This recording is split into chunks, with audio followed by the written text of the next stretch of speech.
Good evening, ladies and gents. Good morning or good afternoon, whichever time zone you may belong to. Welcome to Series 1 of Turn Cupcakes into Cash with your host right here, Jack Finn. How you doing? Now on the episodes, you'll be hearing exclusive, hard-to-get interviews or voices straight from the cupcakery business experts from all over the world. That's right.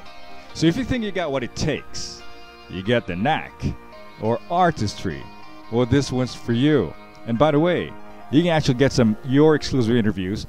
Just go to www.turncupcakesintocash.com. That's www.turncupcakesintocash.com. Put in your email, your name, and you get your own interview. But hey, let's listen to the interview. This episode, again, is to tell you how they started, what it takes, and, of course, the advice. I grew up absolutely obsessed with cake. From a small age, from a young age, I've been designing cakes, but nothing great. It was just like if my mother would give me an opportunity to decorate a cake, I'd take it. And all my friends and family know that cake is my passion. I love cake. If there's ever cake at a wedding, I'm going around taking everyone's cake from them. And it's just the artistic side of me. I have an art degree, so I was always obsessed with decorating cakes for special occasions. Well, how I got into it was quite simple, really. I wasn't allowed to do what I wanted to do when I left school. Oh. I wanted to go to sea and cook. However, after years of being in the bakery trade, I'm thankful that both my father and the school counsellor refused to let me to go to sea, because I absolutely love baking and I hate cooking. So that's how I come to get into the bakery. Yeah. I had been in the corporate world for about 14 years as a senior manager, right, and decided that I wanted a change. Okay. I used to come home from working with homeless kids that were in crisis, and my downtime, my right brain activity was baking. So I started baking and I did a couple of little courses, and then I decided that I'd take it a little bit further and started baking for friends. And then they started ordering, and next minute I had wedding cake orders, and we had a business on our hands. We had a business, and so we registered the business, we insured the business, and I did a lot of it from home, and I did markets to start off with. And my business name still is and was If you there. just join us on Series 1 of Turn Cupcakes into Cash, you're hearing Shannon Silva, Jan Taberner from the UK, and Leanne from Australia talking about their lives in the cupcakery business. Now let's listen to how they're taking the next step. And I loved it. I just absolutely loved it. I started doing it on my own out of my kitchen. I would make a cake for somebody in the family, or I would just make a cake for the hell of it and post it on Facebook. And every time I posted another cake, somebody wanted one. And it turned into people were offering me money. I would start charging $25, then $50, then $75. And when it came to the point where I was doing cakes for about 2 or 3 a weekend, my husband said, "That's it. You got to get out of here." The condo is not built for that. And okay. Yeah, we live in a loft, an old 30,000 to 40,000 to start up with. Okay.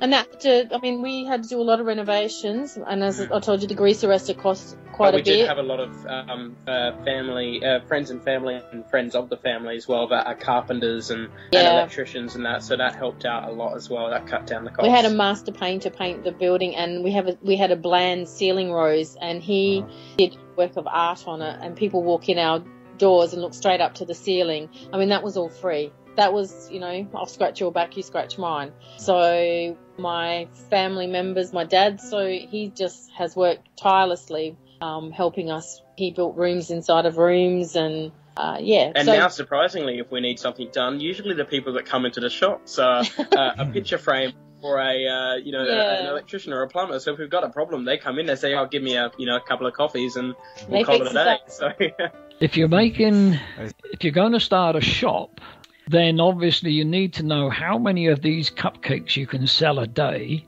so that you can pay your rent. If you're making, if your orders are only 2 or 3 dozen a day, there's probably no way on earth that you're going to be able to repay your rent on a monthly basis. So that's why I say your business needs to know right from day one what you want to do and how you want to do it. Then you can find out how much equipment you need and go from there. Because some of these bakeries have what they call an 80-quart mixer in the bakery. Well, an 80-quart mixer you could pretty well sit in and take a bath in. So to make cupcakes, you've got to make a lot of cupcakes just to mix the bowl. Do you understand what I'm trying to say? Is that you need to do your business plan from start. Yeah. Look at what you want to make. Look at how many you need to make in order to make a profit, and then find out how big a property you can afford to purchase or rent in order to sell them. And, of course, research. I do a lot of online classes, which are incredible, up on craftsy.com. Cool. I would pay like $19.95 for a course that you can go at your own pace. You can ask the instructor questions. They're incredible, and they've been a huge asset to me. But yeah, I mean, being in the design business, it really, really helps to have that kind of art background. Yeah, so you've already got an eye for it and plenty of experience. But now you get to actually, you're entering another realm, which is like the taste buds. Yeah. So exactly. So well, that's you have cool. to have a product that tastes good too. It's important to have a product that tastes good. And yeah, I offer over 32 cake flavors, and buttercream flavors are just as many. And so I have a pretty good variety for just a small shop. My shop is 95% made to order, fresh made to order. So I do not stock a lot of items in the retail cabinet, although I do for walk-ins, but everybody calls or emails me ahead of time. No, my business plan starts off with, what do I want to do? How am I going to do it? How many staff do I need to help me to do it? What should I pay them? How much equipment do I need? And what sort of training do I need to give my staff to work those machines? Because in the old days, there was no or very little safety equipment on the machines, and anybody could put their hands in while the machine was still running. Today, that's entirely different. Even if you try to put your hand inside, you've got to go down through like a monkey bar. And if you lift the cage up, it automatically stops the machine. So that's the safety on them. Once I've got my equipment, first of all, I need to know how many I'm going to make so that I can buy a machine that is going to be universal.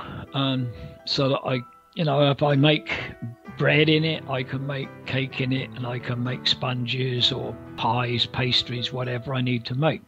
But for a cupcake business, you don't need a massive, great big machine, because one cake mix will generally make somewhere around about 2, possibly 3 dozen cupcakes at a time. And I've noticed that if I make any more than that, then I'll sometimes have too many for the quantity that I want. I mean, recently I made over 1,000 cupcakes for somebody who heard about my wedding cake. Yeah, so, I mean, it depends on how many cupcakes you want, but I've found the smaller the number that you produce, the faster they'll sell. And it's easier to make another batch of, say, 2 dozen sometime during the day to replenish the stock than what it is to get up at 3 o'clock in the morning and make 300 or 400 cupcakes and then put them all out in the shop, and lo and behold, they don't all sell, and they've gotten there the next day and then the next day. So keeping the product fresh is one of the most important things, because customers see 3 things when they go into a shop. First of all, they'll look at the product. If they like the look of the product, they'll look at the price. And if the likes of the product sways them just that little bit more than, I can't afford that, then they'll buy it, they'll taste it, And then that's when they'll look at the price again. And if they like it, they tasted it, it's great, they tell their friends how great it was, they forget about the price entirely. Now there you have it. The voices, the exclusive interviews, hard to find advices on the internet. Only right here on Series 1 of Turn Cupcakes into Cash. Actually, you just heard a peek at what's in store for you. There is a lot more from where it's coming from. All you need to do is click on www.turncupcakesintocash.com. It's www.turncupcakesintocash.com. And of course, to ensure that all areas are covered, especially online with your business, to maximize your investment, check out my good buddy Stuart Ross for digital marketing. Digital marketing is at its best. Just go to www.turncupcakesintocash.com/digital life to get his free training. In fact, here's a peek of Stuart Ross in training. Hey, this is Stuart Ross, founder of the Six Figure Mentors, and thanks for coming through to check out this video where I'm going to do something a little bit different. Now, first of all, you have to excuse the fact there's no cameraman, there's no microphone, so there's probably some echo. And you're going to have to bear with me in some parts of this video, because what I actually want to do is take you behind the scenes on a bit of a journey to answer one of the most common questions that I get asked. Now, before I tell you that question, I want to sort of frame why people ask me. You see, my background was a very traditional job. I was working 70 hours a week in sales as an estate agent, listing and selling houses. I was working weekends. I never really used the internet, and I certainly had no real solid business experience. The first business that I tried to build was actually a franchise. It got me in $20,000 worth of debt, about £12,000 to £13,000 worth of debt. It took 6 months of me to really nail that business into the ground. I tried my hardest to kid myself that it was the right kind of business for me, but I knew pretty much from the first week that I got started with it that it wasn't right at all. It involved cold calling, it involved hardcore selling. You know, I'm talking about picking up the phone and trying to convince and persuade people. And anyone who knows me knows that that's probably one of the worst types of businesses for me, because frankly, I don't enjoy trying to persuade or sell people into anything. It's just not what I like to do. I probably could learn and have the ability to be some super duper cheesy salesman if I really put my mind to it. Naturally, I am kind of okay at talking and speaking with people, but it was just something I didn't enjoy, and I thought, why waste my life doing something that I didn't really enjoy or get a buzz from? And I know a lot of sales guys, fair play to them, really get a buzz and enjoy it, but personally I don't, you know? So it was kind of like the worst business that I could ever got into. So when people hear that, they always say to me, how on earth did you make a decision to try online marketing or starting an internet-based business? Bearing in mind I had no experience whatsoever. You see, a lot of people assume that the people that make the money online are technical geeks or whiz kids, and I can absolutely tell you that it's not the case at all. It really is most often the people that just have a desire. Great stuff from Stuart Ross. Again, you can catch him on www.turncupcakesintocash.com/digital life. Thank you for joining us. This has been Jack Finn for Series 1 of Turn Cupcakes into Cash. Till the next episode. Once again, don't forget, if you got what it takes, then go for it.